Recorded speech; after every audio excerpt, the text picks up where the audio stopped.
Hello मेरे प्यारे साथियों, कैसे हैं आप लोग। आप लोगों का स्वागत है एक बार फिर से आपके अपने यूट्यूब चैनल EGPCMB पर। मैं विशाल कुमार विश्वकर्मा आप लोगों का फिर से एक बार स्वागत करता हूं।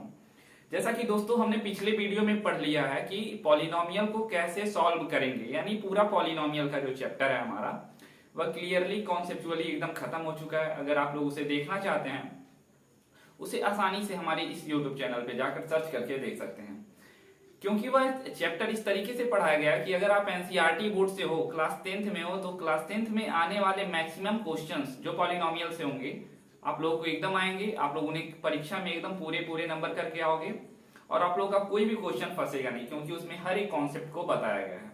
आज हम बात करेंगे अपने नए चैप्टर के बारे में, जिसका नाम है कि दो चर रैखिक समीकरण। दो चर रैखिक समीकरण यानी two variable linear equation. Two variable linear equation क्या होता है, आप लोगों के सामने इसका डेफिनेशन लिखा है। डेफिनेशन में क्या लिखा गया है कि एक ऐसा समीकरण जिसमें चर की संख्या यानी नंबर्स ऑफ वेरिएबल्स दो हों, यानी कि जो समीकरण होगा हमारा उसमें जो नंबर्स ऑफ वेरिएबल होंगे वह कितने होंगे, दो होंगे। यानी जिनका हमें वैल्यू फाइंड आउट करना रहेगा, जिसका वैल्यू हमें निकालना रहेगा उसकी संख्या कितनी होगी, दो होगी। यानी दो हों, दो चर रैखिक समीकरण कहलाते हैं। यानी कि आपके सामने एक एग्जांपल लिखा गया है। एग्जांपल है ax + by + c = 0। इसे एज एग्जांपल भी ले सकते हैं हम।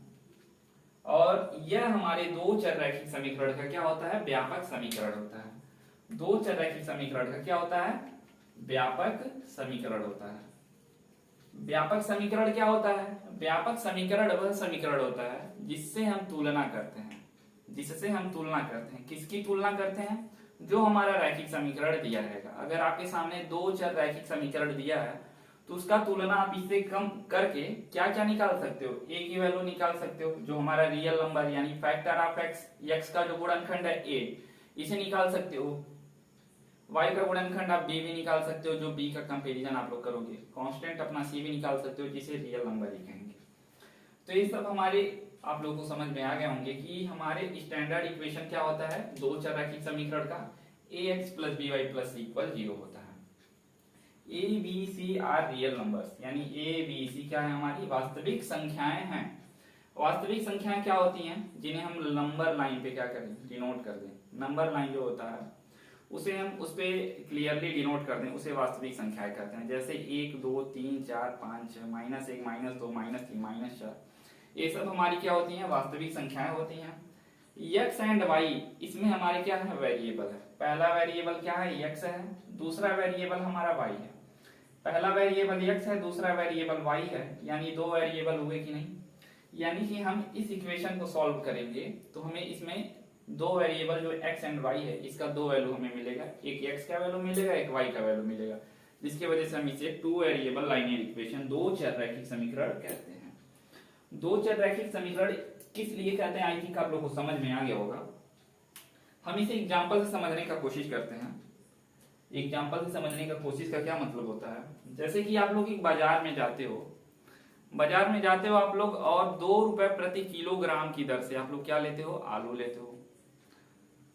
सॉरी, 2 रुपए प्रति किलोग्राम की दर से आप लोग क्या लेते हो, आलू। यानी आप लोग आलू लिए हो जो, यानी 1 किलोग्राम का जो वैल्यू है वह कितना है, 2 रुपए है। 1 किलोग्राम का जो वैल्यू है वह 2 रुपए है। और आप लोग जो प्याज भी लेते हो, आप लोग बाजार में जाकर प्याज लेते हो, तो प्याज का जो 1 किलोग्राम का आप लोग वैल्यू पे करते हो वह लेते हो 4 रुपए। और आप लोग इतना आलू प्याज लेते हो कि आप लोग मिला के कितना रुपए देते हो, 20 रुपए देते हो। यानी कि आप लोग बाजार में जाते हो, कुछ किलोग्राम आप लोग आलू लेते हो 2 रुपए किलोग्राम की दर से, कुछ किलोग्राम आप लोग प्याज लेते हो 4 रुपए किलोग्राम की दर से, और आप लोग जब ले लेते हो तो उसके लिए आप लोग क्या पे करते हो, 20 रुपए पे करते हो। यानी कि आप लोग आलू प्याज कंबाइंड रूप से, संयुक्त रूप से लेते हैं। आलू का दाम है 2 रुपए प्रति किलोग्राम, प्याज का दाम है 4 रुपए प्रति किलोग्राम, और जब आप लोग ले लेते हो तो उसके लिए आप लोग 20 रुपए देते हो। 20 रुपए देते हो तो अभी क्या क्या लिए हो, आलू लिए हो, प्याज लिए हो। दाम भी उसका मालूम है आप लोगों को कि आलू का दाम 2 रुपए प्रति किलोग्राम है, प्याज का दाम 4 रुपए प्रति किलोग्राम है। लेकिन हमें क्या नहीं मालूम है, इसमें हमें कितना किलोग्राम आलू लिए हैं, कितना किलोग्राम प्याज लिए हैं, ये तो नहीं मालूम है ना। सपोज कर लेते हैं कि हम इसे हमें सॉल्व करने के लिए कॉन्सेप्ट क्या होगा कि हम सपोज करते हैं कि आप x किलोग्राम आलू लेते हो। आप क्या करते हो, x किलोग्राम आलू लेते हो और y किलोग्राम आप लोग प्याज लेते हो। तो अगर आप लोग 1 किलोग्राम चीनी लेते हो और 1 किलोग्राम आलू लेते हो और उसका वैल्यू 2 रुपए है, 10 किलोग्राम आलू लोगे तो उसका वैल्यू क्या होगा, 2 इंटू 10 यानी 20 रुपीज, यानी 2 का मल्टीप्लाई आप लोग किसमें किए हो, जो उसका भार है। तो हम क्या कर रहे हैं कि 2 रुपए प्रति किलोग्राम की दर से आलू ले रहे हैं और x किलोग्राम ले रहे हैं, तो हमारे पूरे आलू का वैल्यू क्या होगा, 2 इंटू एक्स, यानी जो हमारा आलू का दाम आएगा x किलोग्राम का वह क्या आएगा, 2 इंटू एक्स। फिर आप लोग प्याज भी लेते हो y किलोग्राम आप लोग प्याज लेते हो और 1 किलोग्राम प्याज का वैल्यू है हमारा 4 रुपए, तो y किलोग्राम प्याज का वैल्यू क्या होगा, 4 इंटू वाई। अब इतना जब हो गया तो जो पूरा वैल्यू हमारा निकल के आ रहा है वह कितना आ रहा है, 20 आ रहा है। यानी कि जितना आप लोग प्याज लिए हो, जितना आलू लिए हो, उन सभी का जितना आप लोग पैसा पे किए हो, यही पैसा पे किए हो ना, जो किसके इक्वल है, 20 रुपीज के इक्वल है। तो आप लोग देखोगे यहाँ पर ये हमारा आलू हो गया, ये हमारा प्याज हो गया, बट हम इसका वैल्यू नहीं निकाल पाएंगे क्योंकि यहाँ पर 2 वेरिएबल है और एक इक्वेशन है। आप लोग को बता दूं कि अगर आपको 2 वेरिएबल का वैल्यू निकालना है तो उसके लिए आपको 2 लाइनियर इक्वेशन होना जरूरी है। यानी कि जितना वेरिएबल रहता है उतना लाइनियर इक्वेशन रहे तो आप लोग वैल्यू आसानी से निकाल सकते हो। यानी कि सीधी सी बात है, जितना वैल्यू रहेगा उतना जितना वेरिएबल रहेगा उतना हमारा लाइनियर इक्वेशन होना कंपलसरी है। तो मेरा मेन मोटो ये था कि हम लोग कैसे लाइनियर इक्वेशन में जो 2 वेरिएबल्स होता है उसे समझेंगे। हमारा लाइनियर इक्वेशन ये बन गया। इसमें 2 वेरिएबल कौन कौन है, एक आलू है, एक प्याज है, जिनका वैल्यू हमें निकालना रहता है, उन्हीं को हम क्या कहते हैं, वेरिएबल कहते हैं। तो हम लोग एक एग्जांपल करते हैं और उस एग्जांपल से आप लोग समझोगे कि 2 वेरिएबल जो हमारा होता है, 2 वेरिएबल लाइनियर इक्वेशन यानी 2 चर रैखिक समीकरण होता है। 2 चर रैखिक समीकरण में यानी जो 2 चर होते हैं उन 2 चर का वैल्यू हम लोग कैसे निकालते हैं। और सीधी बात अगर कहा जाए तो इस पूरे चैप्टर में हमें बस चरों की वैल्यू निकालनी है। यानी कि जो हमारा लाइनियर इक्वेशन दिया रहेगा उसमें जो 2 वेरिएबल दिए रहेंगे x, y, m, n जो भी वेरिएबल हो उनकी वैल्यू हमें निकालनी है। और उनकी वैल्यू निकालने के कई सारे मेथड हैं।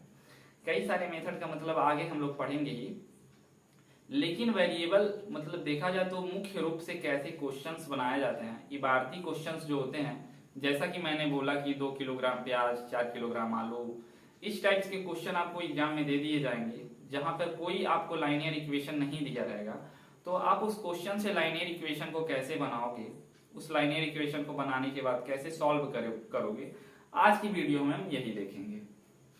आई थिंक आप लोगों को इतना मालूम चल गया होगा कि एक ऐसा समीकरण जिसमें चर की संख्या यानी वेरिएबल का नंबर जो है 2 हो तो उसे हम 2 चर रैखिक समीकरण बोलते हैं। 2 चर रैखिक समीकरण का जो स्टैंडर्ड इक्वेशन होता है वह क्या होता है, ax + by + c = 0, जहां a, b, c हमारे रियल नंबर होते हैं, x एंड y क्या होता है, वेरिएबल होता है। आई थिंक आप लोग को इतना समझ में आया होगा। आइए आगे बढ़ते हैं।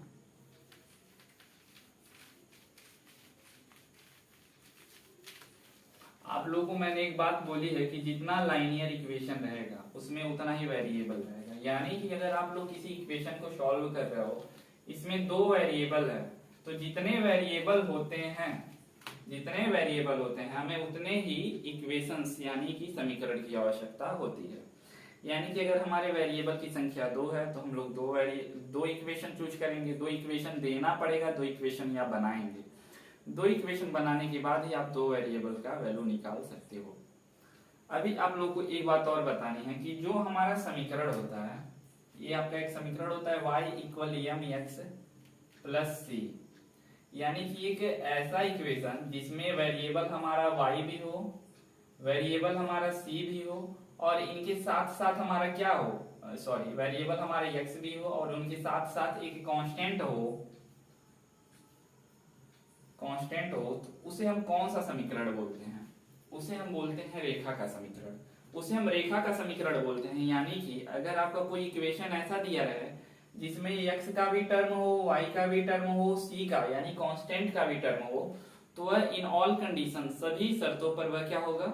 एक रेखा का समीकरण होगा। और रेखा का समीकरण आप लोग जानते ही हो कि यही होगा। और रेखा का एक प्रॉपर्टी भी आप लोग जानते हो कि रेखा कितनी बिंदुओं से बनाई जा सकती है। यानी अगर आपकी इक्वेशन में कोई दो बिंदु मिल रहा है, यानी रेखा बनाने के लिए हमें मिनिमम कितने बिंदु चाहिए? दो बिंदु चाहिए। यानी दो बिंदु से होकर जाने वाली रेखा को हम क्या बोलते हैं? रेखा बोलते हैं, सॉरी। और इसका जो इक्वेशन होगा वह क्या होगा? यानी कि जो हमारा क्वाड्रेटिक पॉली, सॉरी मुंह से निकल गई, जो हमारा ये द्विघात दो चर वाले रैखिक समीकरण होंगे, वह दो चर रैखिक समीकरण जिसके नाम में ही है रैखिक। रैखिक का मतलब होता है लाइनियर। लाइनियर में कहीं ना कहीं लाइन आ रहा है, जिसकी वजह से लाइन मीन्स होता है रेखा। यानी कि जो हमारे दो चर रैखिक समीकरण होते हैं वह क्या प्रदर्शित करते हैं? रेखा को प्रदर्शित करते हैं। रेखा को हमने क्यों बताया है, आगे आने वाले वीडियोस में आप लोग को मालूम चल जाएगा। जब हम इसे जियोमेट्रिकली हम लोग रिप्रेजेंट करेंगे, यानी निर्देशांक ज्यामिति में जब हम रेखा का समीकरण लिखकर उसे हम लोग दर्शाएंगे। तो आइए सबसे पहले एक एग्जांपल देखते हैं। मान लीजिए आप लोग बाजार में जाते हो, और बाजार में जाकर आप लोग क्या करते हो, मैं एग्जांपल देख लेता हूं।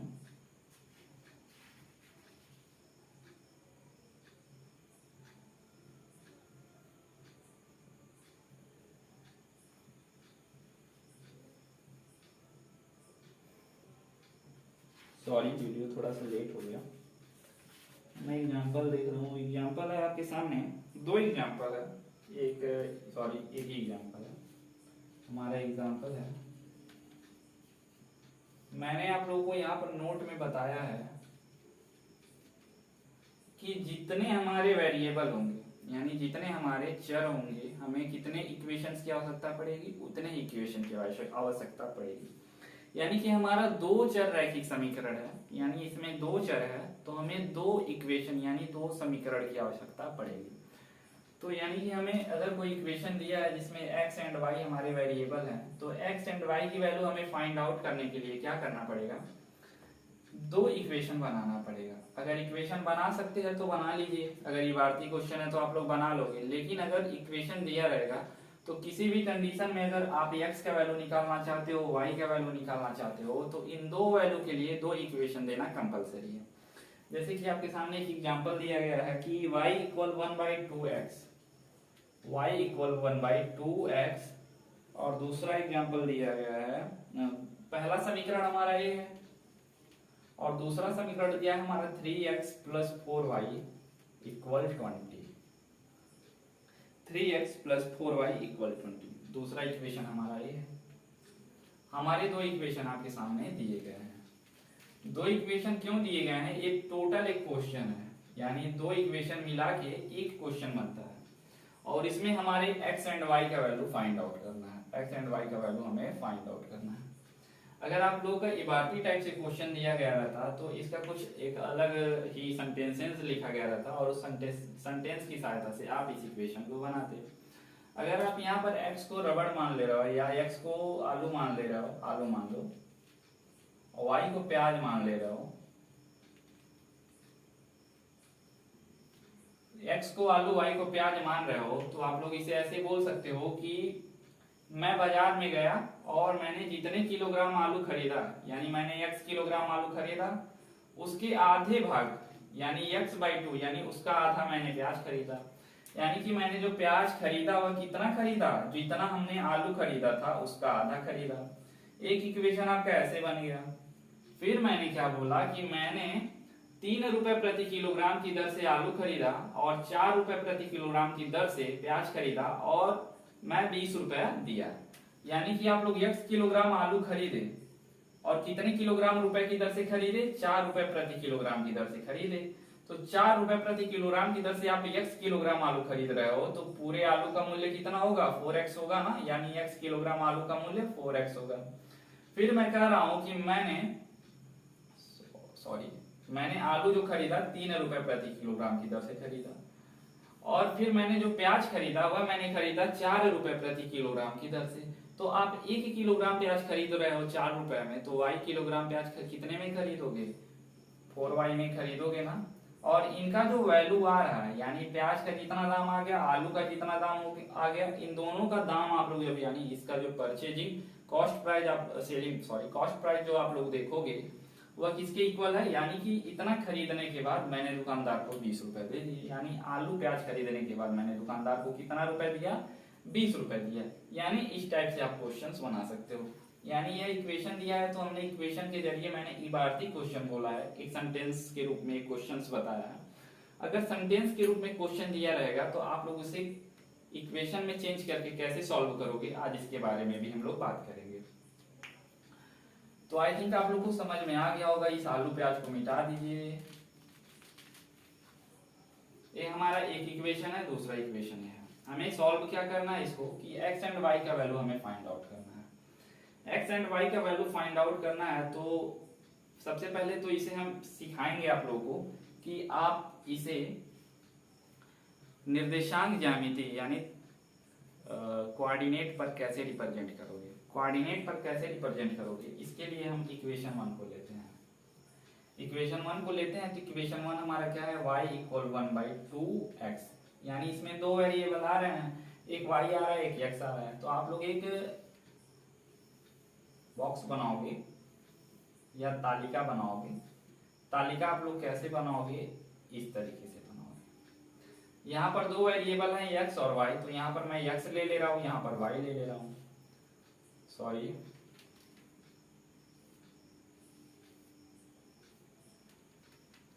यहाँ पर मैं x ले रहा हूँ और यहाँ पर y ले रहा हूँ। तो जब मैं y यहाँ पर ले रहा हूँ तो y किसके बराबर है, 1/2x के बराबर है ना। तो y इक्वल 1/2x आप लोग लिख सकते हो।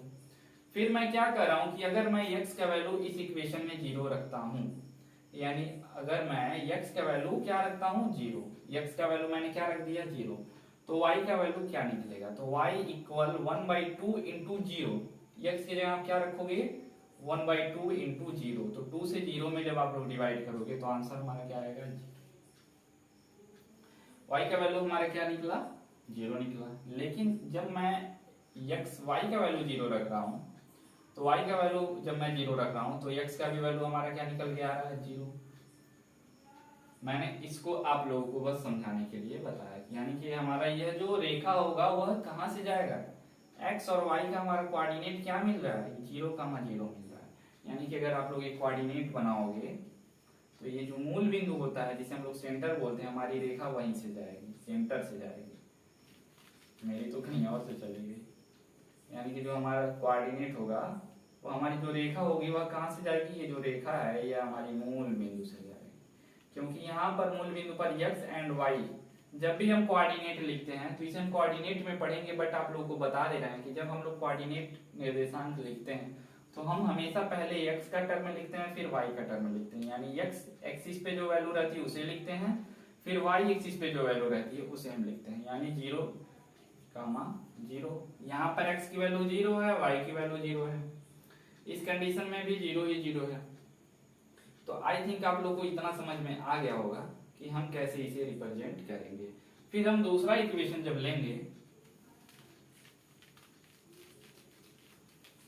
जब हम दूसरा इक्वेशन लेंगे तो दूसरा इक्वेशन क्या है, 3x + 4y = 20 है।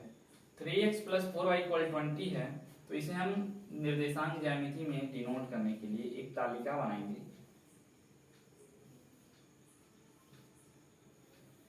यहाँ पर हम लिखेंगे x और यहाँ पर हम लिखेंगे y। तो यहाँ पर हम y लिखेंगे तो यहाँ पर हम देखेंगे कि y किसके इक्वल होगा। तो पहले तो हम इसे y के टर्म में लाते हैं। तो y के टर्म में जब आप लोग लाओगे तो +3x को आपको इधर ट्रांसफर करना होगा, यहाँ बच जाएगा 4y। तो 4y इक्वल क्या हो जाएगा, 20 - 3x, 20 - 3x, एंड फिर y इक्वल क्या होगा, 20 - 3x। यहाँ पर 4 का y में मल्टीप्लाई हुआ था तो इधर आएगा तो 4 में डिवाइड हो जाएगा। y इक्वल हमारा आ गया 20 - 3x/4।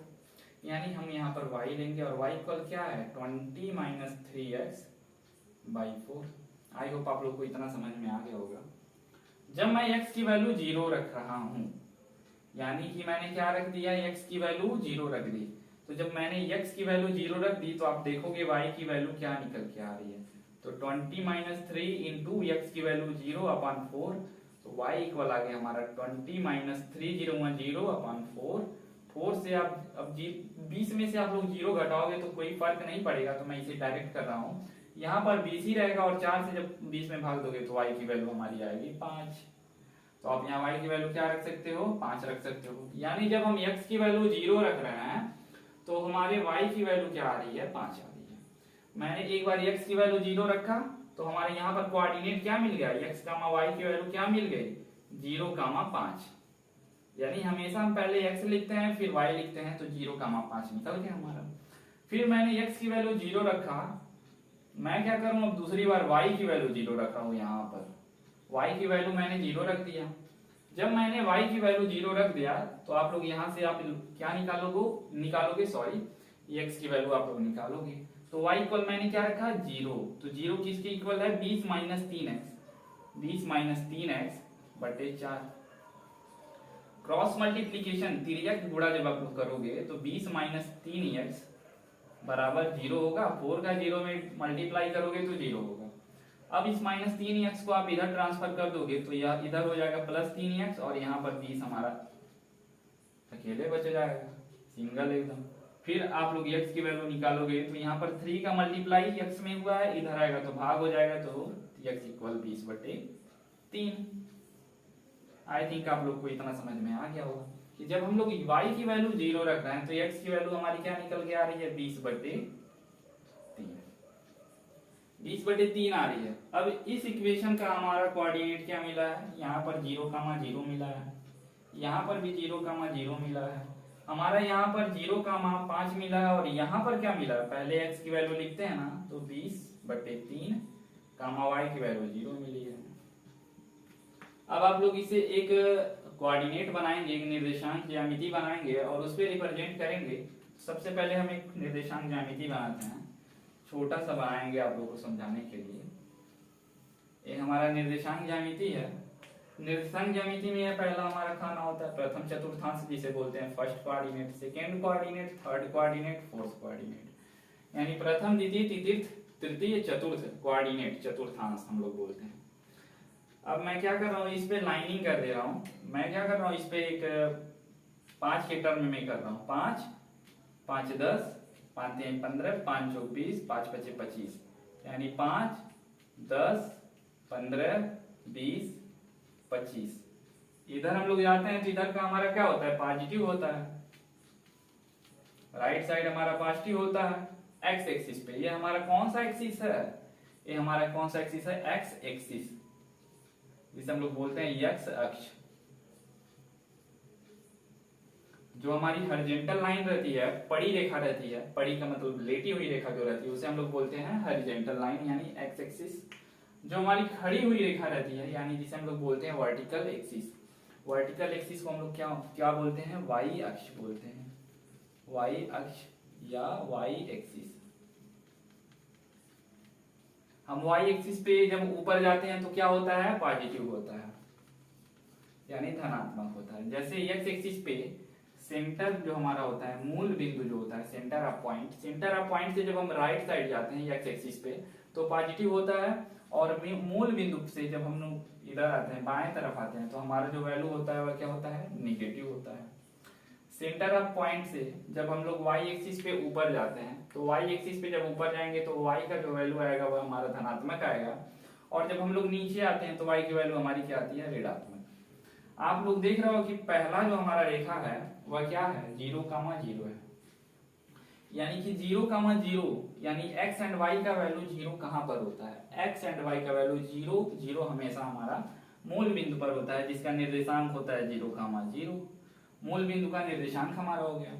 यानी कि यहाँ से जो रेखा जाएगी या तो इधर जाएगी या तो इधर जाएगी, लेकिन प्रथम और तृतीय चतुर्थांश में जाएगी या तो द्वितीय और तृतीय चतुर्थांश में जाएगी, लेकिन जाएगी मूल बिंदु से। यानी y इक्वल 1/2x जो रेखा होगी हम उसे मान लेते हैं, ये हमारी जा रही है इधर, ये हमारी इधर जा रही है, तो इस रेखा का जो समीकरण होगा वह क्या होगा, वह होगा y इक्वल 1/2x।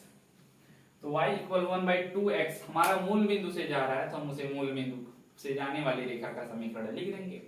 लेकिन जो हमारा यह वाला इक्वेशन है कि 3x + 4y = 20, जब हम लोग इसका एक पहला निर्देशांक देख रहे हैं तो 0,5 यानी x की वैल्यू 0, तो x की वैल्यू हमारी क्या हो गई 0 और y की वैल्यू 5, y की वैल्यू 5 यानी y की वैल्यू 5 लेने के लिए हमें y पर जाना पड़ेगा। 5 5 10 5 15 5 20, ये 5 हो गया, ये 10 हो गया, ये 15 हो गया, ये 20 हो गया।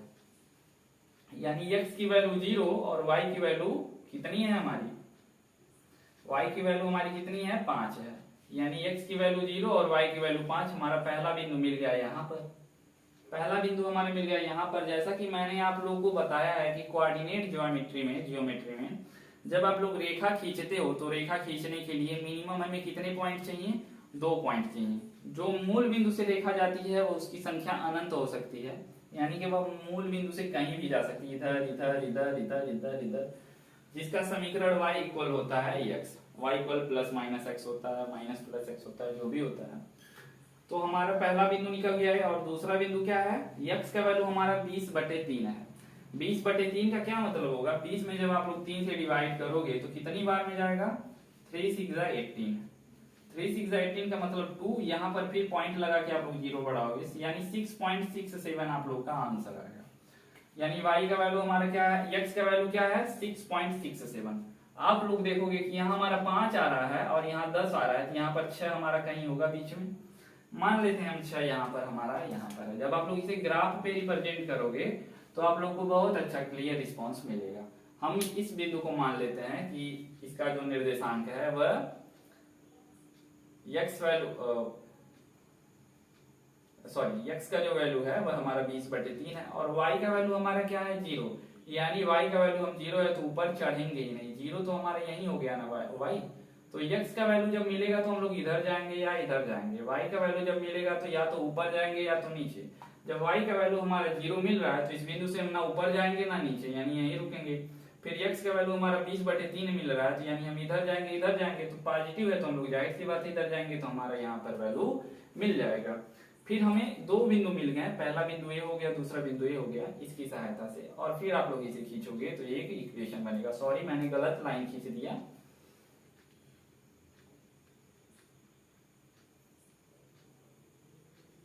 जब आप लोग रेखा खींचोगे तो ये रेखा हमारी होगी यहाँ से और यहाँ से जाएगी, तो इस टाइप से रेखा हमारी जाएगी।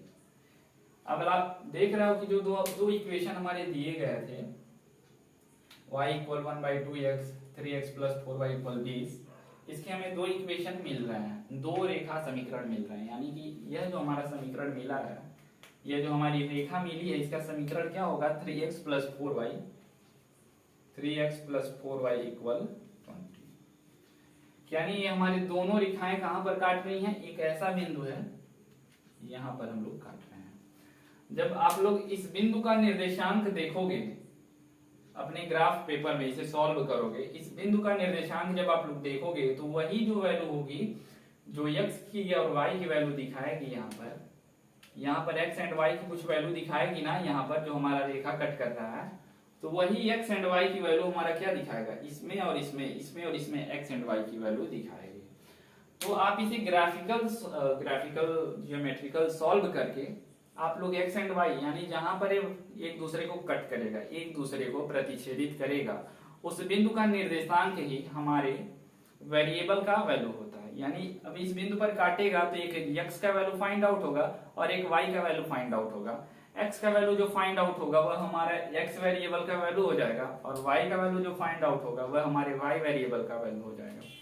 इस क्लास का मेन मोटो यही था कि आप लोगों को कैसे कोई 2 इक्वेशन दिया रहेगा तो उन 2 इक्वेशन की सहायता से आप लोग उसे निर्देशांक ज्यामिति पे एक ग्राफ पर रिप्रेजेंट कर सकते हो। यानी कि रेखा से जो समीकरण दिया रहेगा, जो हमारा 2 चर रैखिक समीकरण दिया रहेगा, उसे आप लोग ग्राफ पर कैसे रिप्रेजेंट करते हो। एक और एग्जांपल लेते हैं और उस एग्जांपल की सहायता से हम लोग देखेंगे फिर से कि हम लोग जो हमारा समीकरण दिया रहता है 2 चर रैखिक समीकरण, उसे हम लोग किस ग्राफ पर कैसे रिप्रेजेंट करते हैं। तो आइए एग्जांपल नोट करते हैं।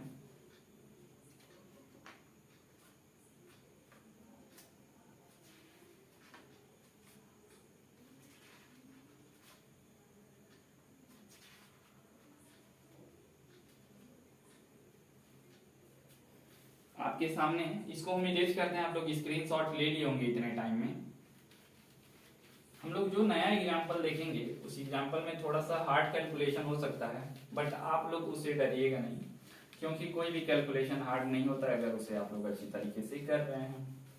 अच्छी तरीके करने का क्या मतलब, आप स्लो ही करो बट गलती मत करो। तो वह कैलकुलेशन आप जो लड़का फास्ट करेगा और गलती के साथ करेगा उसके कंपेरिजन में आप बहुत फास्ट हो।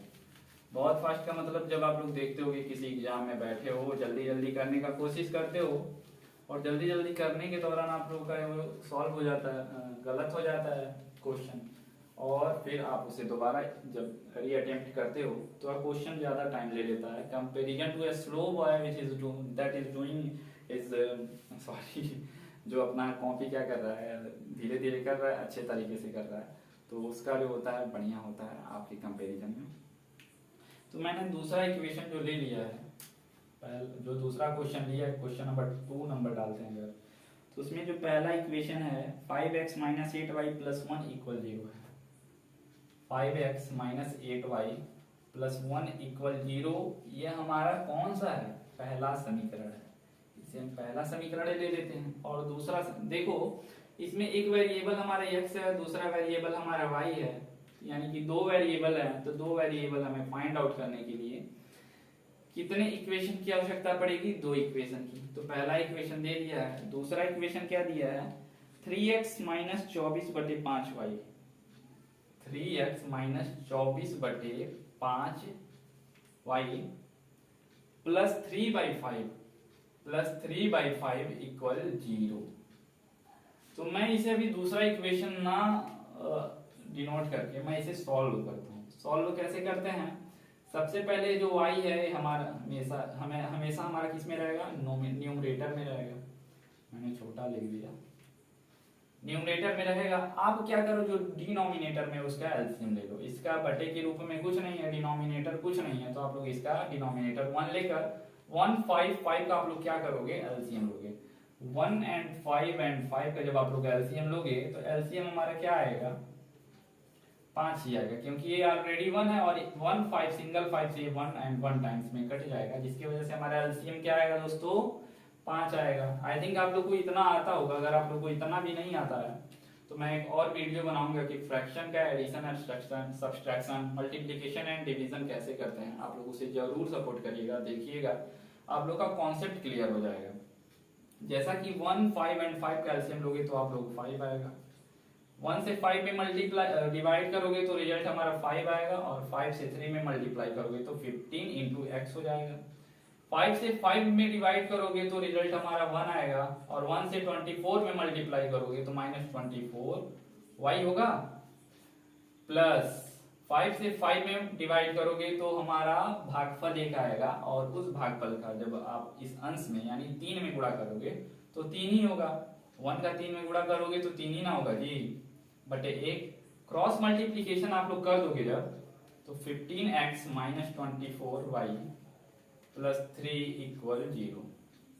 15x minus 24y plus 3 equal 0 आप लोगों का क्या आ रहा है, एक इक्वेशन आ रहा है जो कि ax plus by plus c equal 0 के फॉर्म में है।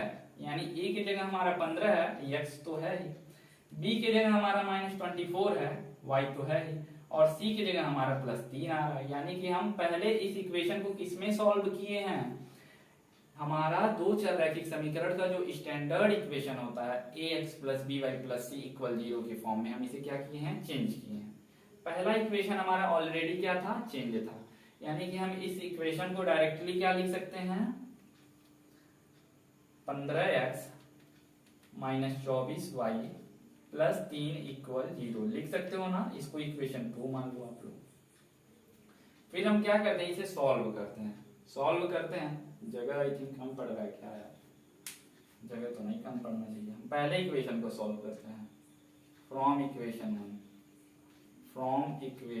1 यानी पहले समीकरण से। पहला समीकरण हमारा क्या है, 5x minus 8y plus 1 equal 0। 5x minus 8y plus 1 equal 0। हमें इसमें किसी एक वैल्यू को क्या करना पड़ेगा, अकेले करना पड़ेगा। या तो आप लोग x को करो या तो y को करो।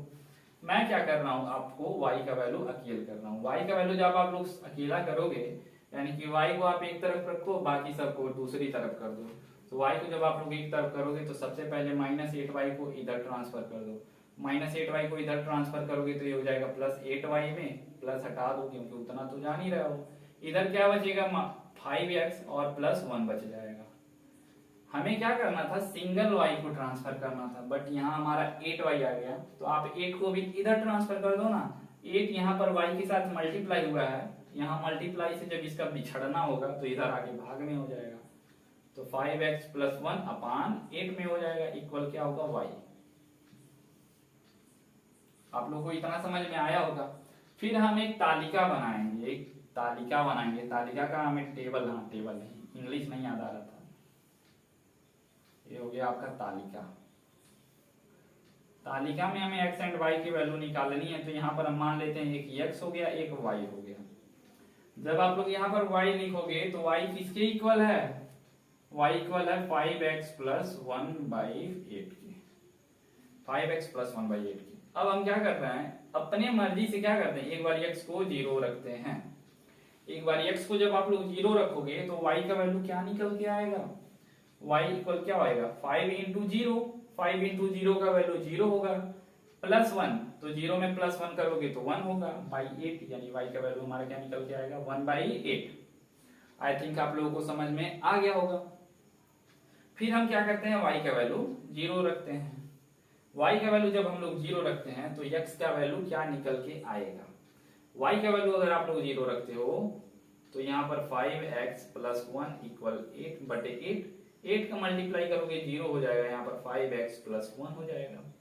इधर आएगा तो -1 हो जाएगा, इक्वल 5x हो जाएगा। और x का वैल्यू हमारा क्या निकल के आया, -1/5। सॉल्व करना पड़ेगा आप लोगों को, फिर आप लोग इसे इरेज कर सकते हो। तो x का वैल्यू हमारे क्या निकल के आया, -1/5। आप लोग को इतना समझ में आया है कि नहीं दोस्तों, समझ सही बताइएगा। फिर मैं एक क्या कर रहा हूँ कि यहाँ पर एक ग्राफ बना रहा हूँ। ग्राफ का क्या मतलब है, हमारा y एक्सिस हो गया और ये हमारा x एक्सिस हो गया, y axis and x axis, y axis and x axis. मैंने क्या बताया है कि x एक्सिस पे दाईं तरफ क्या होता है, पॉजिटिव होता है, x एक्सिस के मूल बिंदु से बाईं तरफ क्या होता है, नेगेटिव होता है। सेम कॉन्सेप्ट, मूल बिंदु से ऊपर y एक्सिस पे पॉजिटिव होता है और मूल बिंदु से नीचे हमारा क्या होता है, नेगेटिव होता है। तो पॉजिटिव नेगेटिव का झंझट खत्म हो गया। यहाँ पर आप लोग जब कोऑर्डिनेट लिखोगे तो x एंड y, पहले x का कोऑर्डिनेट लिखते हैं, फिर y का कोऑर्डिनेट लिखते हैं।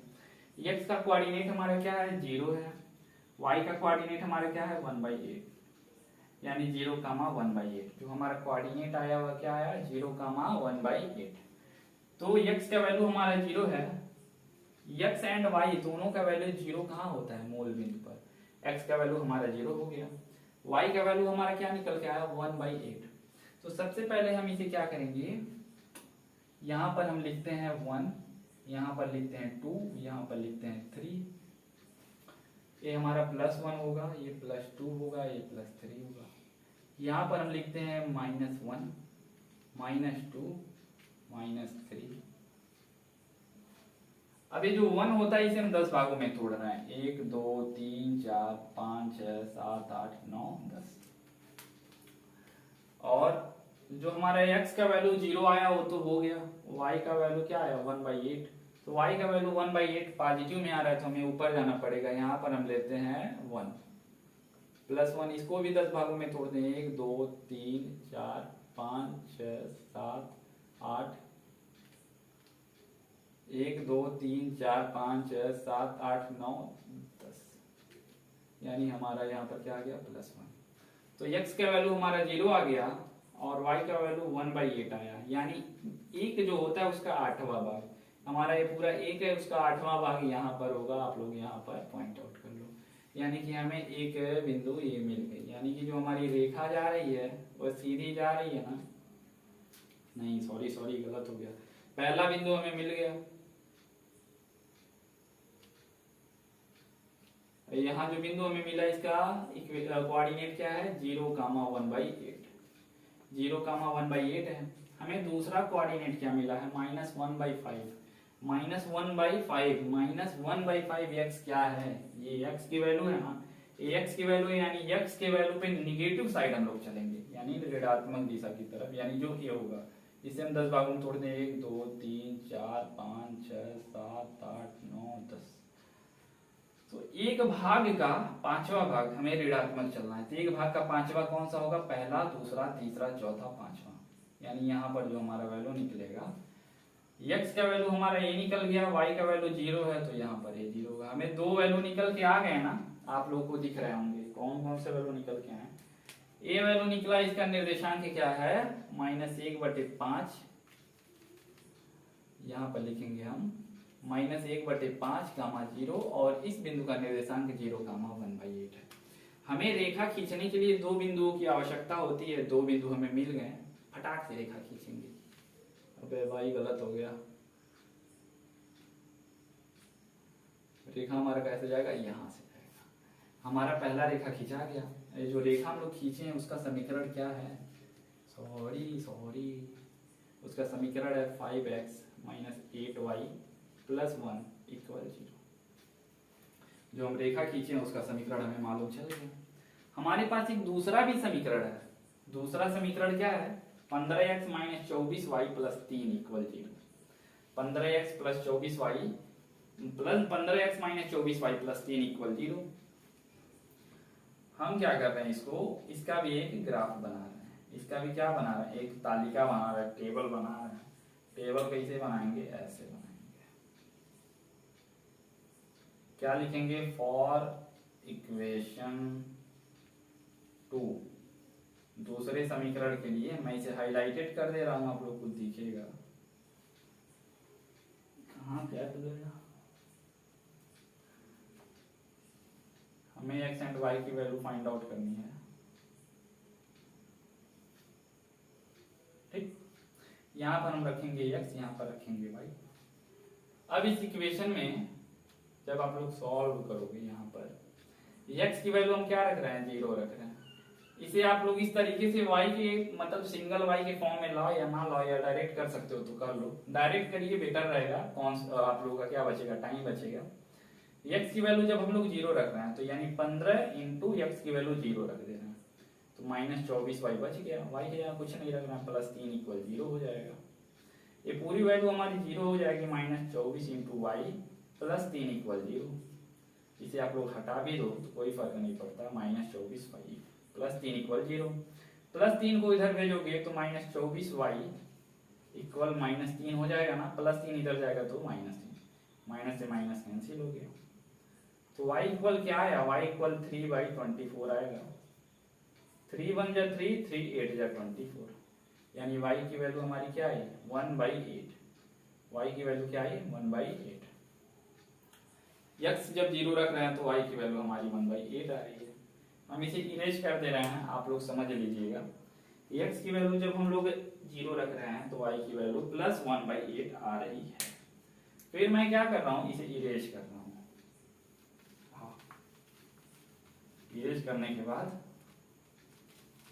मैं y की वैल्यू क्या रख रहा हूँ, 0 रख रहा हूँ। एक बार x की वैल्यू मैंने 0 रखा, दूसरी बार मैंने y की वैल्यू 0 रखा, तो दूसरी बार आप लोग क्या कर रहे हो, y की वैल्यू 0 रख रहे हो, तो यहाँ पर 15 × x हो जाएगा, -24 × y की वैल्यू क्या हो जाएगी, 0 रख रहे हो भैया, 0 + 3 = 0 हो जाएगा।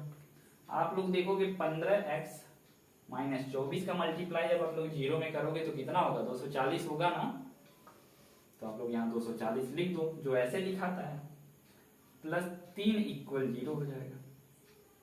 आप लोग देखोगे इसका कोई वैल्यू नहीं है तो इसे हटा दो, तो 15x + 3 = 0 लिख सकते हो, तो आप लोग +3 को इधर ही लिखो, 15x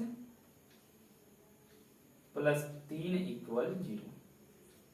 +3 को आप लोग उधर ट्रांसफर कर दो तो 15x = -3 हो जाएगा, x इक्वल क्या हो जाएगा, -3/15 हो जाएगा। 3 × 1 = 3, 3 × 5 = 15, यानी x की वैल्यू हमारी कहाँ निकल के आ गई, 1/5। x की वैल्यू हमारी -1/5 निकल के आई ना, कब, जब y = 0 रख रहे हैं, -1/5। अब इस कोऑर्डिनेट को हम इसे भी इरेज करते हैं, इतना तो हम लोग आप लोगों को इसलिए बता रहे था कि आप लोग सीख लो, कहीं फंसे तो स्क्रीनशॉट लेकर देख लेना। यहाँ पर हमारा x एंड y का वैल्यू क्या आया, पहला बिंदु x कामा y जो आया वह क्या आया 0 कामा 1/8। फिर दूसरा वैल्यू जो आया हमारा x कामा y वह क्या आया -1/5, यानी x की वैल्यू लिखते हैं तो -1/5 कामा 0। हमें दो वैल्यू निकल के आ गए ना, दो बिंदु निकल के आ गए, दो बिंदु निकल के आ गए तो इन्हें हमें इस इक्वेशन पे दिखाना है। x की वैल्यू 0 यहां पर होगा, y की वैल्यू 1/8, ऊपर जाओगे तो यही सेम पॉइंट हमें अब भी मिलेगा। दूसरा जो हमारा इक्वेशन है उसके लिए भी सेम पॉइंट हमें मिलेगा, यानी कि इसका भी वैल्यू क्या हो जाएगा a हो जाएगा। फिर आप लोग दूसरे पॉइंट के लिए जा रहे हो, दूसरा पॉइंट हमारा क्या है -1/5, -1/5 x की वैल्यू क्या है -1/5, जो यहीं पर होगा -1/5 x पे यही ना होगा, और y की वैल्यू 0 तो यहां पर हो जाएगा। दूसरा इक्वेशन भी हमारा यही बन रहा है, यानी कि जो दूसरा इक्वेशन जो है हमारा उसका जो समीकरण होगा, उसका जो रेखा होगा वह इसी दोनों बिंदु से फिर जाएगा, यानी एक बिंदु तो पहले था ही, इसी पे दूसरा बिंदु भी हमारा क्या कोलैप्स कर जाएगा, ओवरलैप कर जाएगा, कोलैप्स नहीं होता है।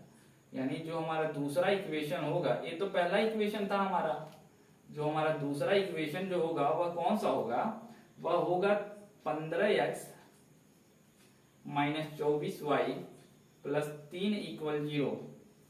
इसका भी जो रेखा होगा इसी बिंदु से जाएगा, और पहले इक्वेशन का भी जो रेखा जा रहा है एक ही बिंदु से जा रहा है, यानी इस कंडीशन में हमारी जो दोनों रेखाएं हैं एक दूसरे को ओवरलैप कर रही हैं।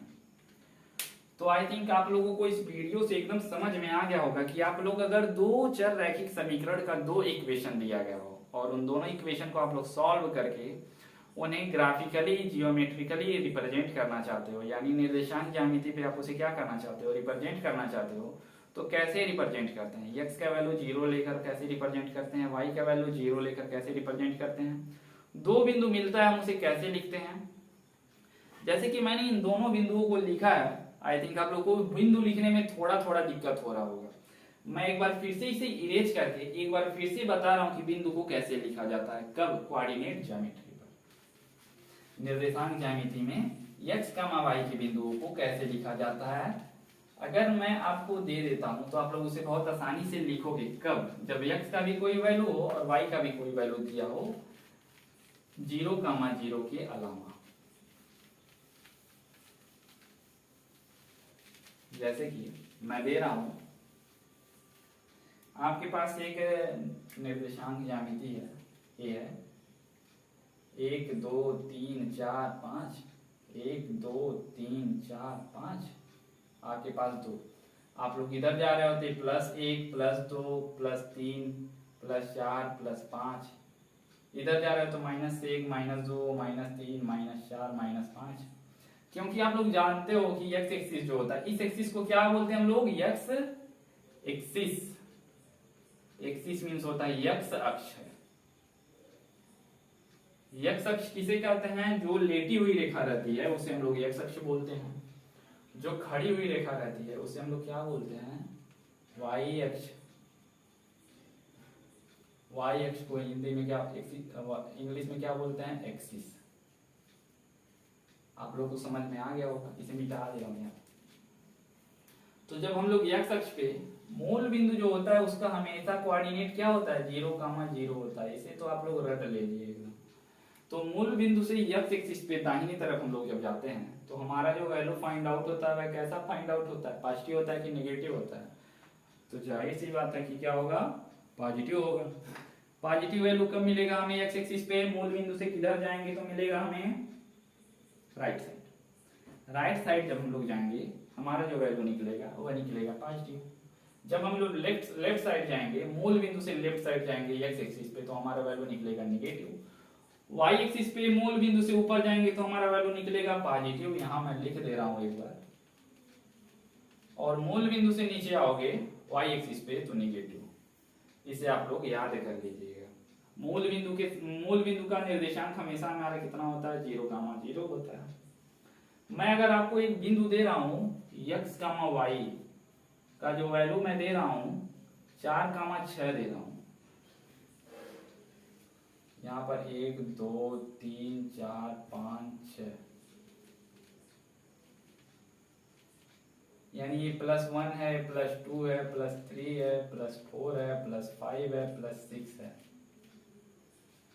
ठीक है, तो मैंने x अक्ष और y अक्ष का जो वैल्यू दिया है 4,6 दिया है, यानी कि x का वैल्यू जो होगा वह 4 होगा। आप पे x एक्सिस पे कहां तक चलोगे? 4 तक चलोगे। और ये पॉजिटिव वैल्यू है तो जाहिर सी बात है दाहिनी तरफ चलोगे। तो x एक्सिस का पहला, दूसरा, तीसरा, चौथा, यानी कि जो हमें 4 मिलेगा वह यहाँ पर मिलेगा, यानी इसी बिंदु पर ऊपर नीचे कहीं भी हो सकता है 4, और ऊपर नीचे कहीं भी हो सकता है, ये डिपेंड करेगा हमारे y के वैल्यू पर। आप लोग देखोगे y का वैल्यू कहाँ है? y का वैल्यू हमारा 6 है, तो आप y का वैल्यू 6 है और पॉजिटिव है तो y एक्सिस पे आप लोग ऊपर की तरफ चलोगे।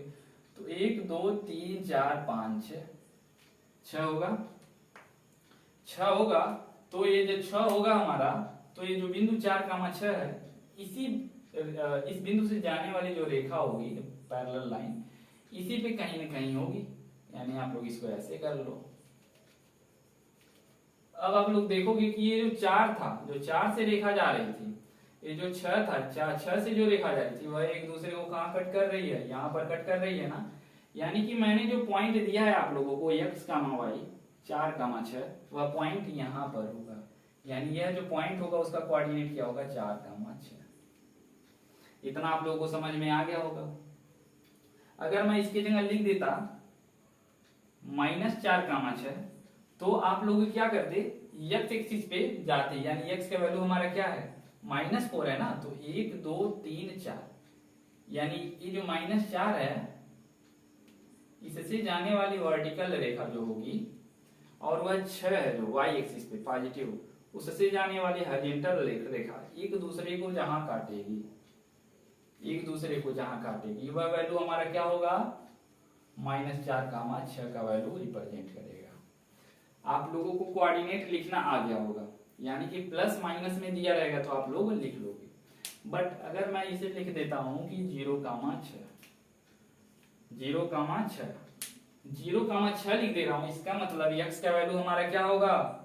0 होगा, और y का वैल्यू हमारा क्या होगा? 6 होगा। x का वैल्यू हमारा 0 होगा, y का वैल्यू हमारा 6 होगा। आप लोग देखोगे कि x का वैल्यू 0 कहाँ होता है? x का वैल्यू 0 हमारा मूल बिंदु पर होता है। x का वैल्यू 0 है ना, यानी x का वैल्यू हमारा क्या हो गया? 0 हो गया। y का वैल्यू हमारा +6 है, तो y का वैल्यू +6 है, तो y का वैल्यू दिया है तो हम लोग किस पे जाएंगे? y एक्सिस पे जाएंगे। y एक्सिस पे जब जाएंगे तो y एक्सिस पे देखेंगे +6 कहाँ है? ऊपर की तरफ जाएंगे, ऊपर की तरफ जाएंगे तो 6 मिलेगा, यहाँ मिलेगा। यानी कि यह जो हमारा वैल्यू होगा, यहाँ से जो जाने वाला रेखा होगा वही हमारा क्या होगा? ये जो बिंदु मिलेगा इसका निर्देशांक क्या होगा? 0,6। इस बिंदु का निर्देशांक क्या होगा? 0,6।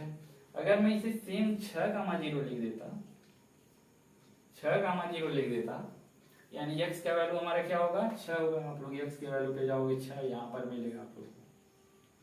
फिर y का वैल्यू क्या है? 0 है। y का वैल्यू आप ऊपर जाओगे तो 0 कहाँ मिलेगा? यहीं मिल जाएगा। यानी कि जो हमारा बिंदु होगा, ये जो बिंदु होगा इसका निर्देशांक क्या होगा? 6,0। आप लोगों को कैसे कोऑर्डिनेट का पॉइंट लिखना है आप लोगों को समझ में आ गया होगा। अगर इसके बाद भी कोई गिला शिकवा रह जाती है तो जब आप लोग निर्देशांक ज्यामिति पढ़ेंगे, कोऑर्डिनेट ज्योमेट्री, तो उसमें आप लोगों को बहुत क्लियरली x अक्ष की समांतर रेखा का समीकरण, x अक्ष का समीकरण, y अक्ष का समीकरण, लंब समीकरण, जैसे भी जो भी होता है यह सब बताया जाएगा आप लोगों को। बस आप लोग इस चैनल को देखते रहिएगा।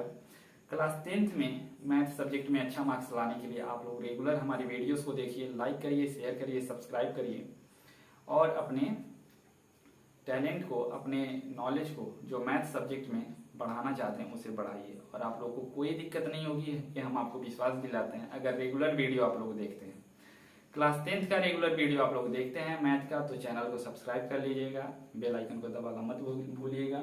और अगर हमारा वीडियो पसंद में आया हो तो इसे लाइक तो जरूर करिएगा और शेयर ज़्यादा से ज़्यादा करिएगा, और सब्सक्राइब करना भी मत भूलिएगा। जय हिंद, धन्यवाद, नमस्कार।